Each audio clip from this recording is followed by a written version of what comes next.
Hello guys! Guys, sa video na to guys ay itutuloy natin yung mini-series natin sa Code of Ethics natin sa security guard. No, kasi marami na tayong mga video din dyan guys na ginagawa regarding sa mga conflict ng mga security guard, yung act nila na hindi akma doon sa guidance natin.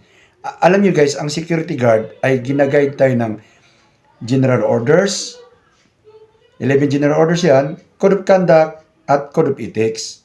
So yung 11 general orders ay meron na tayong video dyan, dalawin na lang ninyo. At yung code of conduct, meron na rin tayo, mini-series. At ito itutuloy natin ang code of ethics. Tara!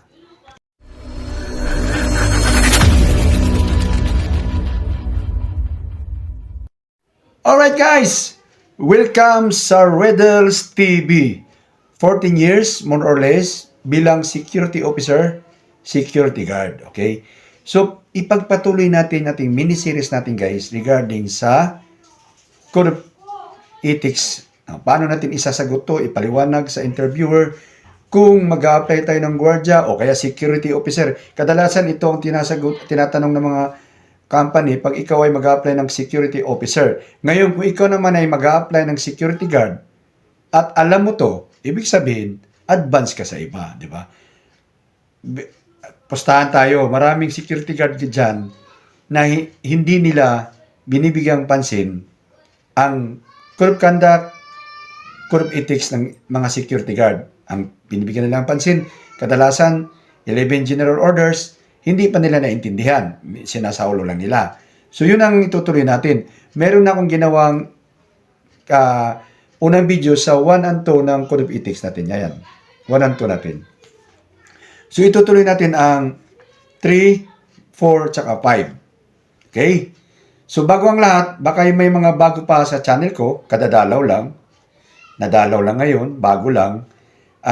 Magtataka, bakit medyo may nagsasalita sa harap ninyo na hindi naman mukhang officer, hindi naman mukhang security guard.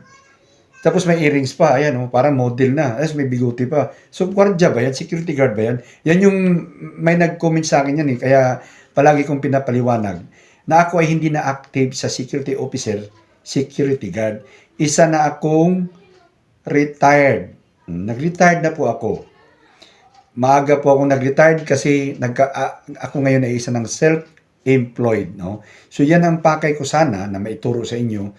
So paano makapag-retire ng maaga para hindi na tayo mangamuhan. Anyway, kung ikaw naman ay security guard ngayon o nag-a-apply ng security guard, eh malaking tulong sa itong mga ginagawa kong video na aking pinapaliwanag sa mga content ko na magiging gabay at magiging tinatawag na masalaminan nyo ng tamang landas sa pag-duty. Okay?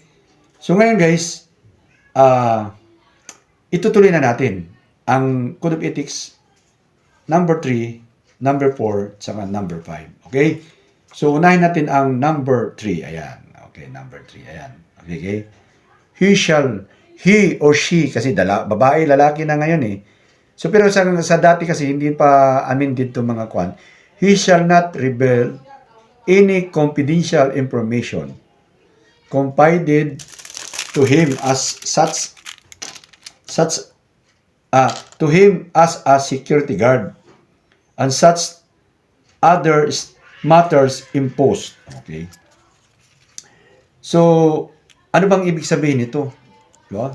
Parang nakakagulo Anyway guys, pag ikaw nagsi-security guard guys, ikaw ay walang no choice yung company sa iyo, kundi malaman mo yung secret ng mga operation nila.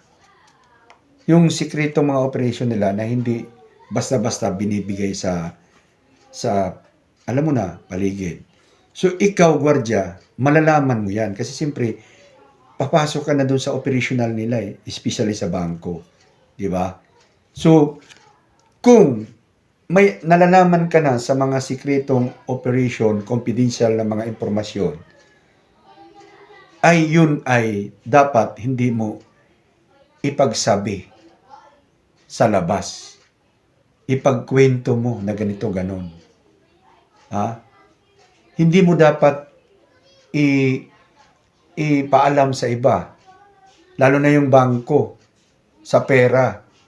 Kasi kung malalaman yan guys, at magagamit na masasamang tao, kahit hindi ka kasama sa kanilang plano, pag na-interrogate na yung mga intruders, mga lawless elements, at nalaman nilang saan kayo kumuha ng impormasyon, at sasabihin sa gwardya, sabit ka para sa tinatawag na inside job.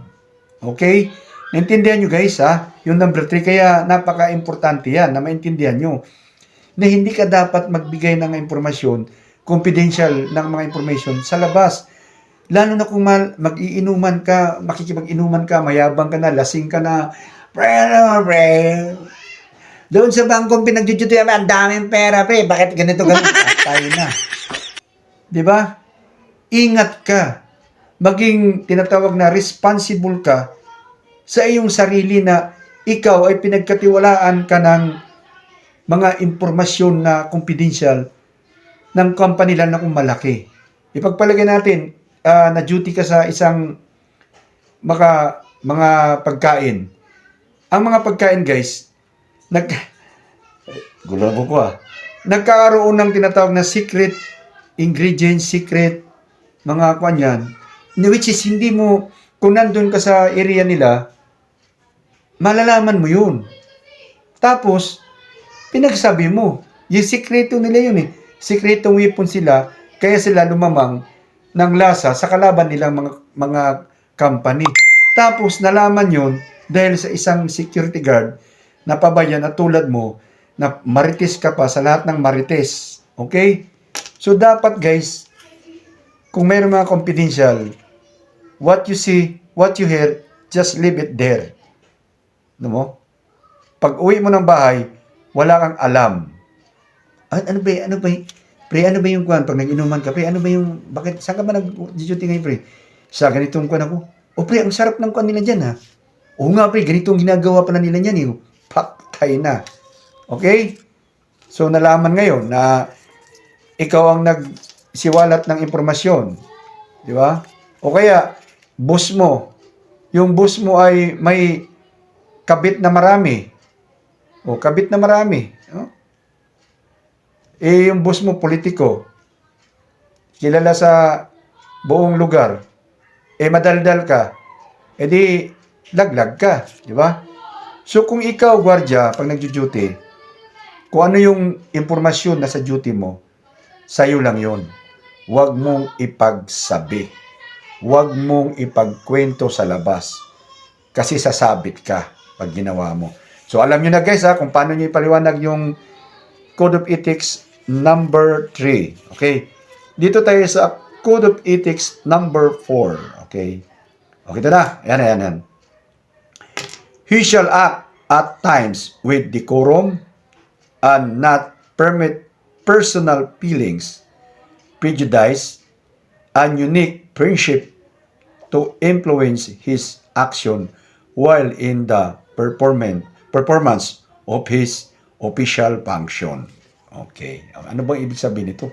Ang dami, ang haba. Di ba? Ano bang ibig sabihin nito? Kaya pagka nag-officer ka, i-memorize mo na nga, ipapaliwanag mo pa. Okay? So ngayon, paliwanag na natin. Once guys na nagjo-duty tayo, kailangan marunong kang maglagay ng barriers. What do you mean by barriers? Harang sa gitna. Be professional security guard. Ibig sabihin, mayroon tayong conflict sa ating trabaho at sa mga tao sa paligid natin. Okay? So, bawal makipag-close sa mga empleyado. Bawal makipag-close sa mga kliyente. Kaya nga, nung ako nag-o-officer, doon sa isang detachment, nagulat ako, hinatiran ako ng mga pagkain ng mga vendors. Sabi ko, bakit may pagkain dito? Bakit hinatiran ako? Kasi bagong OIC ako doon Tapos kasi yung IC natanggal. Yung pala yung mga OIC doon, talaga napakakurap. Yung mga, bawal yung mga, kuwan doon, bawal yung mga, pinagbabawal yung mga, tawag dyan, vendors, hindi niya mapagbawalan. Dahil bakit? Tumatanggap siya ng lagay. So, di yung tinatawag na special friendship, yung mga influence, ma-influensyahan ka. O kaya, ito, gwardiya, okay? Friendly ka sa mga empleyado. Friendly ka, close ka sa mga empleyado. Ano mangyayari? Hindi mo na sila pwedeng pagbawalan. Kasi may tinatawag ka ng unique friendship feelings na. Ang tawag sa Bisaya, mawiod na. Sa Tagalog, kuwan ka na, andap ka na. Kasi friends mo na eh. Ha? Pagdating ng isang kliyente ng, ang tawag dyan, yung liaison officer, pre, si Grillo. Tanggap ka rin. Pre, kuwan. Tanggap ka rin. So hanggang naging close na kayo. Nawala na yung harang. Nawala na yung harang being security guard. Bakit? Pinayagan mong makipag-close sa empleyado o sa mga kliyente. Empleyado, kunwari, close na kayo masyado. Close na. Friendship na kayo. BFF na kayo. Paano mo isisitain yung BFF mo empleyado? Sir, ID mo. Ikaw naman, pare naman. Nakipag-inuman, ginawa mo pang kumpare yung mga kondon. O di ba? Kaya ako talaga nung nag-officer ako, kahit sa mga tauhan ko, iniiwasan kong pag nag-guard mounting kami, sinabihan ko, ayaw kong maging ninong sa kasal, sa binyag ng mga anak nyo. Dito sa trabaho natin, purely trabaho tayo. Kasi bakit? Kung kumpare ko na yung isa kong tauhan, magkakaroon na ng tinatawag na bias. Diba? May bias na. Kaya nga ngayon guys, yung ugali ko, sa ngayon dala-dala ko talaga hanggang sa ngayon. Sa ginagawa ko ngayon sa diskarte, dala ko siya. Kaya yung mga tao naandap. Kasi bakit? Nilalagyan ko ng barriers. Pag lumagpas na sila sa masyadong close na to So hindi ka na parang kumbaga sa Bisaya, yano-yano na lang. 'Di ba? Hindi pwede 'yon. Kahit ako bilang tatay, mahal ko mga anak ko. Mahal ko sila. Pero once na medyo lumagpas na sila na mukhang hindi na tatay yung turing nila sa akin sobrang close binabara ko na. Ganon din tayo sa security guard. Hindi ka pwedeng magbigay ng not permit personal feelings. Nakalagay not permit personal feelings. 'Di ba? Prejudice, 'di ba? Para lang maikuan doon sa isang tao, mabigyan ng pabor. So yan ang iwasan natin, guys. Tandaan nyo yan. Ngingiti ka, babati ka, pero mayroon kang barriers, mayroon kang tinatawag na limit. May akong kasama dati na nagugulat ako na parang suntok-suntok sa mga empleyado, nakikipagsipaan. Sabi ko, mukhang nawala na yung kanyang tinatawag na Code of Ethics number 4. So I hope guide na maliwanag guys. Kung magpapaliwanag kayo sa interviewer nyo, ano bang ibig sabihin ng number 4? Sir, sa duty natin sir, kailangan po natin ganito. Ipaliwanag nyo na yung sinabi ko sa inyo. Mahirap na pagpabalik-balik. Haba lang. Okay? So proceed na tayo sa number 5. Okay, number 5. He shall not comprise with criminals and other lawless elements to the prejudice of the customer of client and shall assist the government in his drive against lawlessness and other form of criminality. Okay.